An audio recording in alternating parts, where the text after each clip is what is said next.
الحمد لله رب العالمين وصلى الله وسلم وبارك على نبينا محمد وعلى آله وأصحابه أجمعين የዛሬው ጁምዓ የመጨረሻው ወርሃ ረመዳን ጁምዓ ነው። ጁምዓ በራሱ ውድ ቀን ነው። የሳምንቱ የሙስሊሞች ዒድ ነው።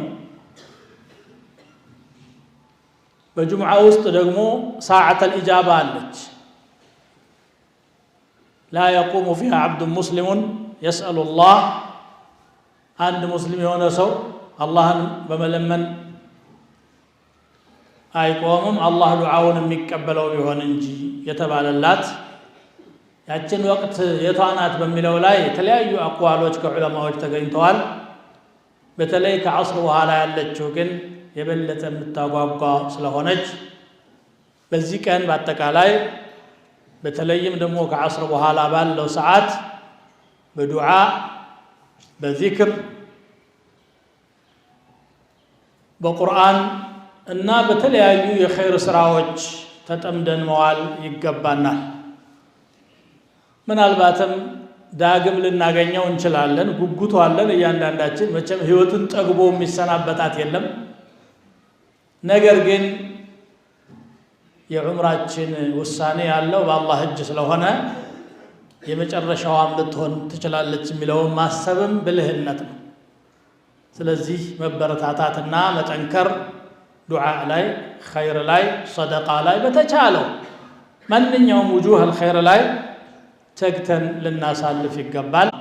ስለዚህ እጅግ አጓጊ ቀን ስለሆነች ሌለተል ቀድርን ቆሞ ያሳለፈ ያለፈ ወንጀል ሁሉ ይማርለታል ብለዋል ነብዩ ሰለላሁ ዐለይሂ ወሰለም። በቡኻሪ ከአቡ ሁረይራ እንደተወራው በአንድ ቀን ነፃ መሆን ማለት ነው። ጊዜው አጭር ነው፣ ትርፉ ደግሞ ትልቅ ነው። አላህ ሊሰጠን ስለፈለገ ነው ሰበቡን ያቀለለው። ስለዚህ ይህንን ልንሻማ ይገባል። ስለ ሌለተል ቀድርም ሆነ ስለ ዐሽረል አዋኺር በተለያዩ አጋጣሚዎች እንደሰማችሁ አልጠራጠርም። ብዙ በዚህ ጊዜ መውሰድ አልፈልግምና ሌላ ሁለት ነጥቦችን አነሳለሁኝ። አንደኛው ዘካ ነው። ዘካ ከእስልምና ትልቅ መሰረቶች መካከል አንዱ ነው። ዘካን በትክክል ሙስሊሞች ቢሰጡና ለሚገባው ሰው ቢውል ኖሮ ድህነት ይሰወር ነበር። በታሪክ ደግሞ ተከስቷል። ዘካን በአግባቡ ያወጡ በነበረ ጊዜ ፈቅር እየተሰወረ ነው የመጣው። ዘካና አውቃፍ ቢተገበሩ ከሙስሊም ማህበረሰብ ቤት ድህነት እስከ ወዳው ሊሰናበት ይችላል። ምክንያቱም ብዙ መስራት የሚችሉ አቅልና ጉልበት ያላቸው ሰዎች መነሻ በማጣት ደሃ ሆነው የሚኖሩ አሉ። ዒባዳ ነው፣ ወደ አላህ የምንቃረብበት ትልቅ ዒባዳ ነው። ሐቅም ነው፣ የአላህ ሱብሓነሁ ወተዓላ ሐቅ ነው በእኛ ላይ ያስቀምጠው ለድሆች ብሎ የእኛም አይደለም። ያ ገንዘብ ባለ ገንዘብ ዘካን ሲለግስ የእሱ ችሮታ አድርጎ ሊያስበው ሁሉ አይገባም። የአላህ ፈሪዳ ነው፣ ለዚያ ሰው የተሰጠው ሐቁ ነው። ወለዚነ ፊ አምዋሊሂም ሐቁን ማዕሉም ሊሳኢ ወልመሕሩም ብሎ እንደገለጸው ማለት ነው።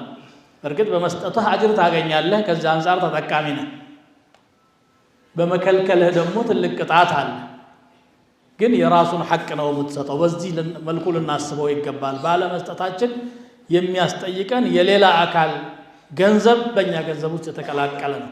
በሸርዕ እይታ ይሄ ነው ማለት ነው።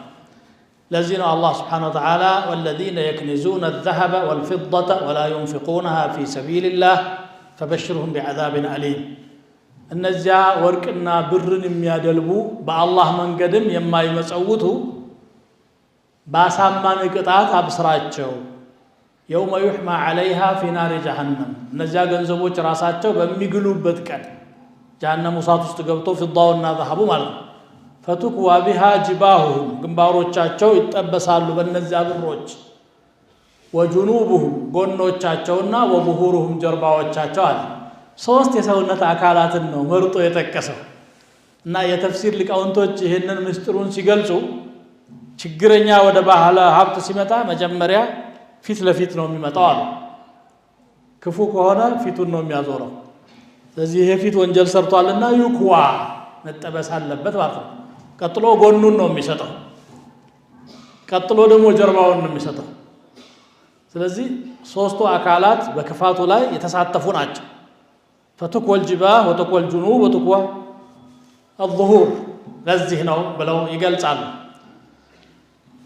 በሌላ አንቀጽ ደግሞ ولا تحسبن الذين يبخلون ما آتاهم الله من فضله الله ከችሮታው የሰጣቸውን ነገር የሚነፍጉ እንዳታስባቸው هو خيرا لهم ያ ንፍግናቸው ለነሱ በጎ ነገር ብለው ሊያስቡት አይገባም لا يحسبنهم لا تحسبنهم قراءة አለ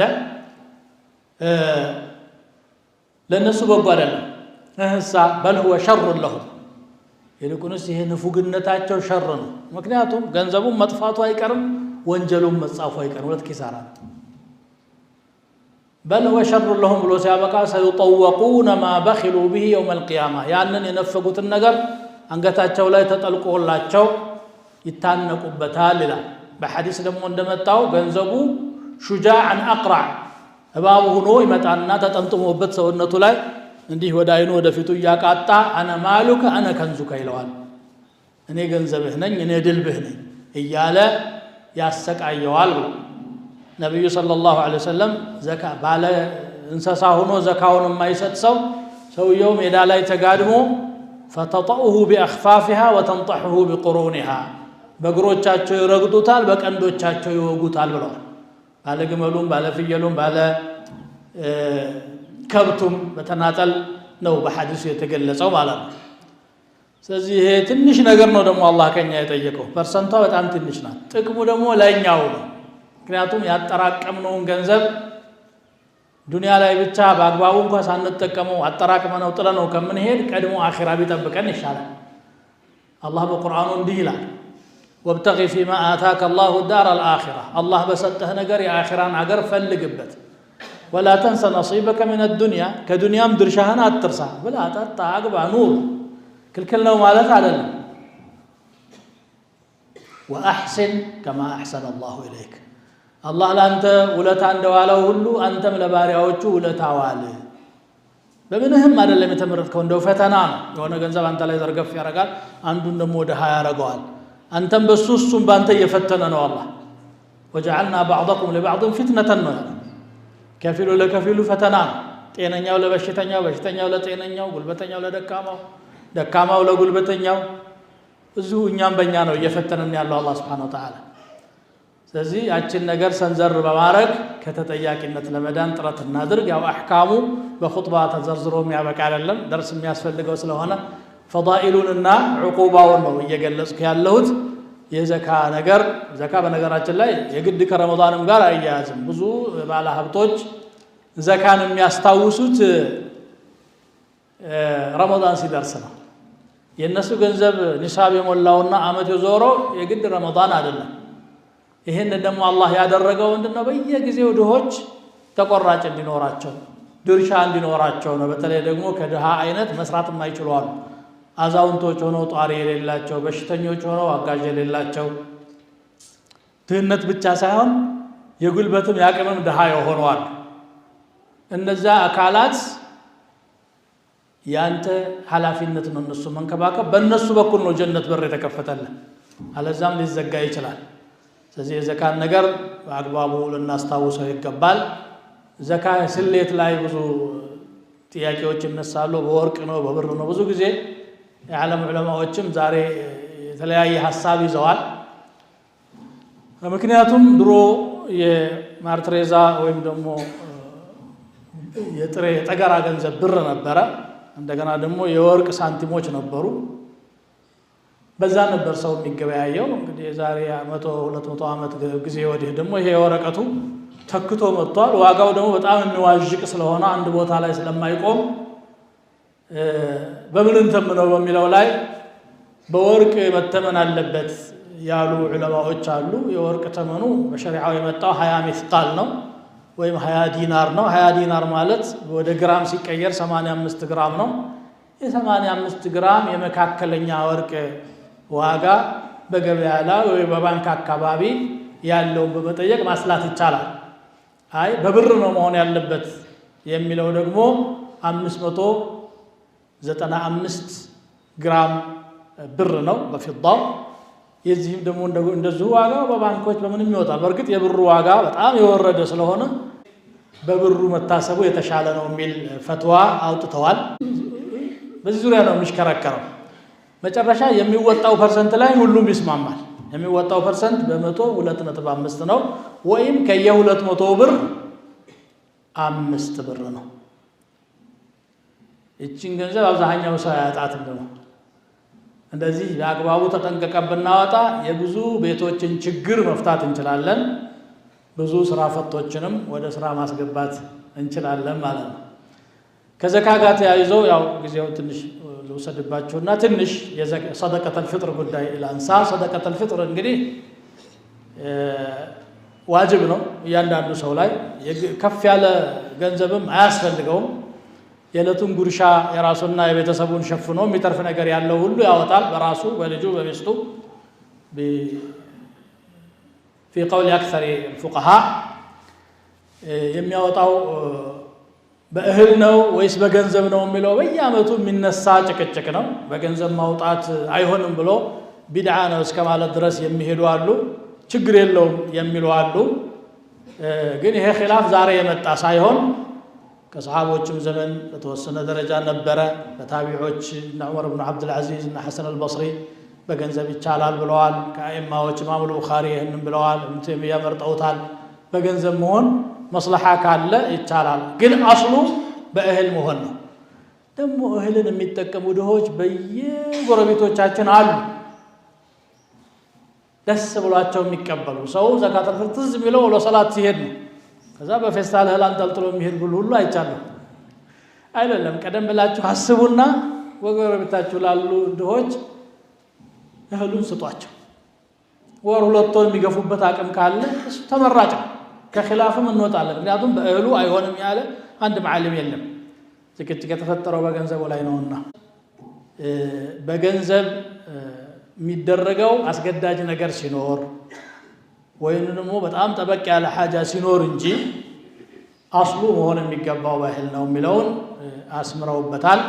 ይሄንን ፈትዋውን ነጥል ማረግላችሁ ሪፈረንስም አለንና የሚያጋጥሙንን ችግሮች ወደ ዑለማዎቻችን በመውሰድ ምላሽ ብናገኝ የተሻለ ነው ከሚል አንጻር ነው። እንግዲህ ሰደቀተል ፊጥር አንዱ አላህ ጋር የምንቀራረብበት ነገር ነው። ጡዕመቱ ሊልፉቀራ ለድሆች ጉርሻ ነው። ወጡህረቱ ሊሳኢሚ ሚን አልለግዊ ወረፈት ለጾመኛም ደግሞ ውድቅ ነገር ማይሆን ነገር የተነጋገራቸው የሰራቸው ነገሮች እንኳ ካሉ ያንን ያጸዳዋል ያጠሃራለታል ተብሎ ነው የተነገረው። በዚህ ቀን ያለው ሰው ቤት ውስጥ ከቤት ዘመዱና ከልጆቹ ጋር ፏ ብሎ ደስ ብሎት ዒድ ሲያሳልፍ ደሃ ደግሞ የዛሬ ምሳዬን የት አባቴ ይሆን መበላው እያለ ድህነቱን እያንቀራጨና እያዘነ ማሳለፍ የለበትም። እዚያ አድርሱለት ቤቱ እሱም ደስ ይበለው ብሎ ነው የተደጋገፈና የሚዋደድ አንዱ ለአንዱ ዱዓ የሚያደርግ ማህበረሰብ መፍጠር ነውና የእስልምና ዓላማው ይህንን ያዘዘበት ሕክማው ይሄ ነው። ይሄም ዒባዳ ችላ ብለን ልናሳልፈው አይገባም። ከወዲሁ ልናስብበት ይገባል። ቀጣዩ ሌሊት ያው ለይለቱል ቀድር ናትና በዱዓ በርቱ። ዱዓ ስናረግ ደግሞ መከራ ውስጥ ያሉ ወንድሞቻችንን እናስታውሳቸው። የጾሙን ጣዕም ያልቀመሱ የዒዱንም ጣዕም የማያጣጥሙ አሁን ሞት ነው ወይስ አሁን እያሉ እየተጨነቁ የሚኖሩ ወገኖች አሉ። የደላው ሰው ለከፋው ሰው ዱዓ ማድረግ ይገባል። ትንሹ ነገር ነው እኛ ልናረግላቸው የምንችለው ትንሹ ነገር ነው። ስለዚህ ዱዓ ስናረግ እነሱንም ማሰብ ይገባናል። ثم صلوا وسلموا على نبيكم كما أمركم في محكم تنزيله في قوله الحكيم إن الله وملائكته يصلون على النبي يا أيها الذين آمنوا صلوا عليه وسلموا تسليما اللهم صل وسلم وبارك وأنعم على عبدك ورسولك نبينا محمد وعلى آله وأصحابه اللهم انصر الإسلام والمسلمين اللهم أعز الإسلام والمسلمين اللهم أزل عنا الوباء والغلاء والزلازل والفتن والمحن ما ظهر منها وما بطن يا أرحم الراحمين اللهم أنت القوي ونحن الضعفاء وأنت الغني ونحن الفقراء اللهم إنك أمرتنا فتركنا ونهيتنا فارتكبنا ولا يسعنا إلا عفوك فاعف عنا يا أرحم الراحمين ربنا اغفر لنا ذنوبنا وإسرافنا في أمرنا وثبت أقدامنا وانصرنا على القوم الكافرين اللهم انصر الإسلام والمسلمين اللهم أعز الإسلام والمسلمين اللهم تقبل قيامنا وصيامنا اللهم تقبل تضرعنا إليك. اللهم اهد نفوسنا وآتها تقواها وزكها وأنت خير من زكاها وأنت وليها ومولاها. اللهم إنا نسألك الجنة وما قرب إليها من قول أو عمل، ونعوذ بك من النار وما قرب إليها من قول أو عمل. عباد الله، إن الله يأمر بالعدل والإحسان وإيتاء ذي القربى وينهى عن الفحشاء والمنكر والبغي يعظكم لعلكم تذكرون. فاذكروا الله يذكركم واشكروه على نعمه يزدكم ولذكر الله أكبر والله يعلم ما تصنعون.